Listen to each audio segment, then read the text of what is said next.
अ, आज मैं आपको लीगल के बारे में थोड़ा बातचीत करना चाहता हूँ। लॉ के बारे में थोड़ा बातचीत करना चाहता हूँ। देखिए, किसी भी कंट्री में अगर हम रहें, जैसे आई बिलोंग्स टू इंडिया, तो भारत में लीगल सिस्टम कैसे काम करता है, लॉ कैसे काम करता है, इसकी इम्पोर्टेंस क्या है और हमें इसके बारे में कितनी जानकारी होनी चाहिए, ये बहुत इंपॉर्टेंट तथ्य हैं जो किसी भी इंसान को, even all the citizen of the country, that should know the legal aspect of anything. इसके लिए अगर स्पेशली अगर आप किसी आपने लॉ नहीं पढ़ी है और आप you are the citizen, you must have to go through the constitution at least.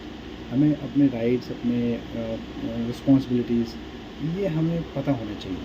इसके अलावा बहुत सारी चीज़ें हैं, जैसे किसी को कोई कंस्ट्रक्शन कराना है तो कंस्ट्रक्शन कितना कराना है, क्या एक्ट लगते हैं, हमें कितना सेटबैक छोड़ना है, हमें नक्शा कहाँ से पास कराना है, ये सारी चीज़ें भी हमें ध्यान रखनी होगी। तो लीगल एस्पेक्ट बहुत इंपॉर्टेंट है किसी भी काम को करने के लिए। अगर आप बिज़नेस खोलते हैं, आपको शॉप खोलनी है, तो शॉप में आपको कहाँ कहाँ रजिस्ट्रेशन होना चाहिए, that is also most important. Otherwise होता क्या है कि हम बहुत सारे कंसिक्वेंसेस फेस करते हैं, प्रॉब्लम्स फेस करते हैं, फिर हमको पेनल्टीज़ देनी पड़ती हैं। उन सब चीज़ों से ऊपर उठने के लिए हमें अपने बिज़नेस चाहे छोटा हो चाहे बड़ा हो, हमको इन सब चीज़ों का विशेष ध्यान रखना। तो legality is most important. Law के बारे में जानना बहुत बहुत ज़रूरी है।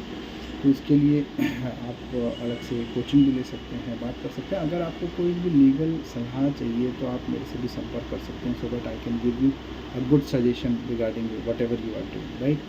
That is free of cost. All the very best my dear friends. जय हिंद। Bye bye.